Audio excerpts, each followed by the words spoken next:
Всем привет! Меня зовут Алена, и в сегодняшнем видео я хочу вам показать, как сделать красную смородину или поречку, как ее еще называют. Таким же способом вы можете сделать калину, черную смородину, также смородина, которая такая желто-белого цвета, в зависимости от того, какого цвета бусины вы найдете.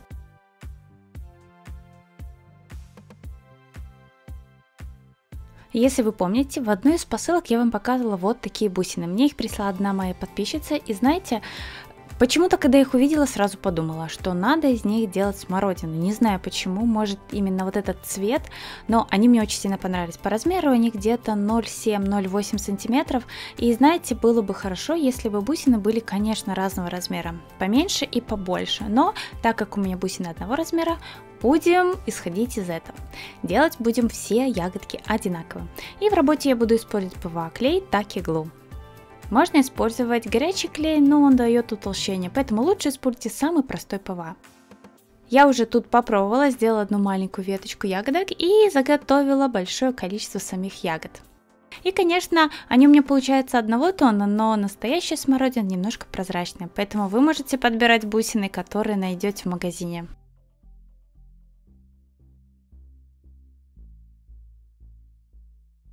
В работе я буду использовать два оттенка бумаги 567 и 562. Из этой бумаги мы будем делать серединку для наших ягодок. Нарезаю тоненькие полосочки, не более 5 мм, и буду обкручивать очень тонкую проволоку. Берите самую тонкую проволоку, которую найдете. Таким образом веточка будет более реалистичной. Если же у вас есть проволока изначально в бумажной обмотки или же флористическая проволока тоже очень тоненькая, то этот шаг можно будет пропустить. Но так как моя проволока без обмотки, обмотать ее чем-то нужно, я решила обматывать все-таки бумагой при помощи ПВА-клея. Можно использовать тейп-ленту.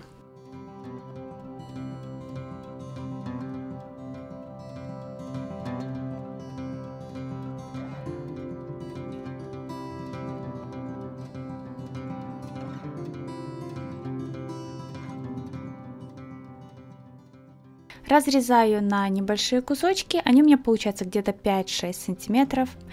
И уже сверху будем делать хвостик для нашей ягодки. Тоже беру полоску где-то 5 миллиметров, наношу клей и сверху скручиваю. После чего формирую руками и хорошо сдавливая, мы делаем вот такую заготовку. Что самое важное, что именно коричневая заготовка сверху у вас должна быть по размеру отверстия в вашей бусинке. Иначе она будет выпадать и плохо будет держаться. После того, как вы сделали все заготовки, можно вклеивать на бусины. Наношу снизу клей. И приклеиваем бусину, оставляем сушиться, после высыхания она будет хорошо держаться. И так я буду делать со всеми ягодками. Если где-то сверху выходит ПВА-клей, ничего страшного, после высыхания его становится не видно.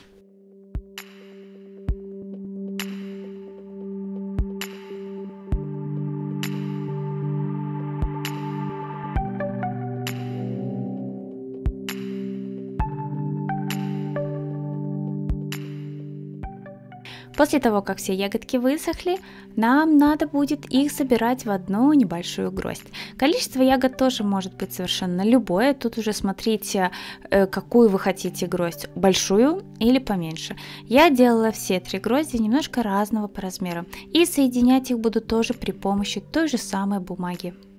Наношу клей и постепенно добавляя ягодки, формирую гроздь.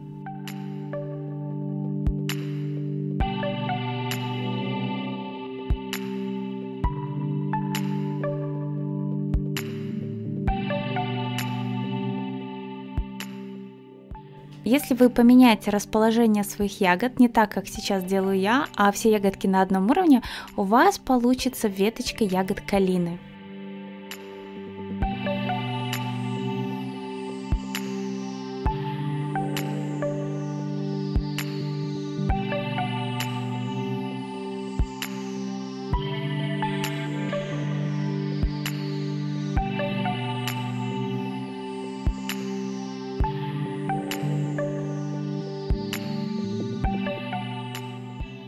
В то время, когда я формировала саму веточку, я ее выгибала вниз, чтобы гроздь висела.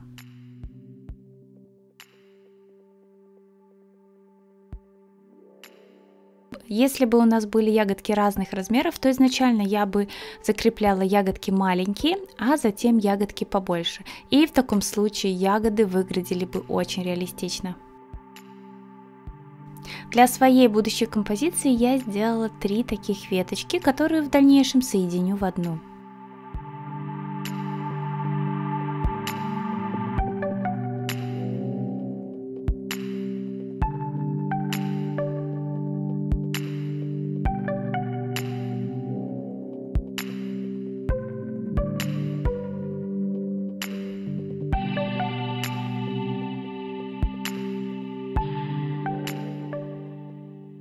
Вот, я сформировала 3 своих маленьких грозди, и теперь нам нужно будет сделать для них листики.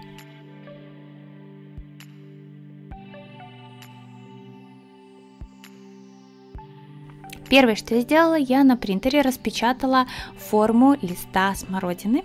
На компьютере я уменьшила листики и после распечатки посмотрела те, которые мне будут необходимы. Ссылку на эти же листики я вам оставлю в описании к этому видео. Также все шаблоны и картинки вы можете найти в моей группе ВКонтакте и в группе Telegram. Ссылки все есть в описании к этому видео. Я буду использовать 3 самых маленьких листика. Беру нужный отрезок бумаги, разрезаю и вовнутрь буду вклеивать проволоку. Не забывайте, что во время склеивания одну из сторон нужно перевернуть. Ну а так, чтобы снизу было намного меньше срезать в дальнейшем, я срезала уголочки. После чего наношу горячий клей и вклеиваю тонкую проволоку.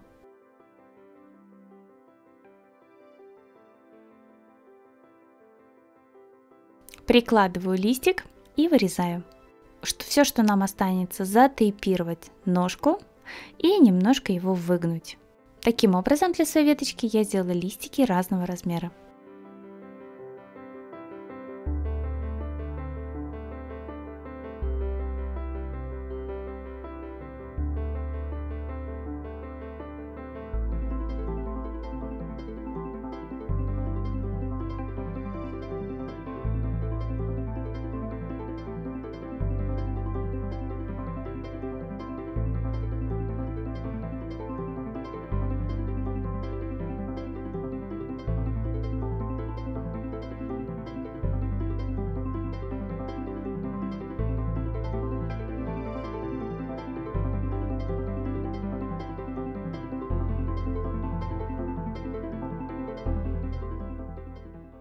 Все, что нам остается, это все ягоды собрать в одну веточку.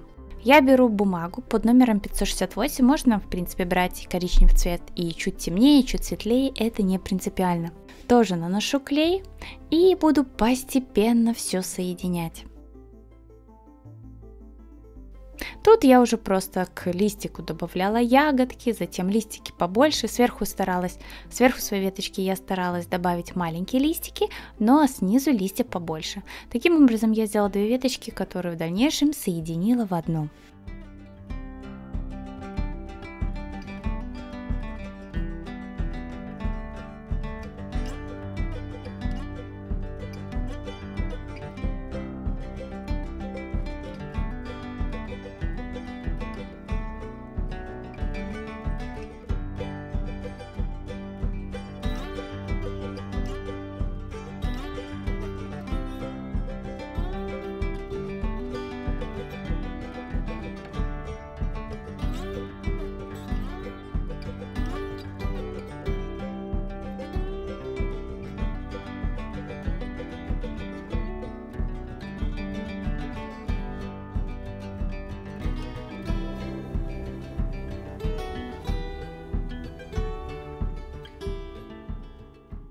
И знаете, она очень классно смотрится, если делать композиции в тех же чашках, кашпо, каких-нибудь интересных коробочках, чтобы она висела снизу. Если вам понравилась такая идея, ставьте лайк, пишите, какие ягоды вы бы еще добавили к этим ягодам, может что-то стоит попробовать еще сделать. Ну и, конечно, не забывайте нажимать на колокольчик, чтобы не пропускать следующее видео. И до новых встреч. Пока-пока!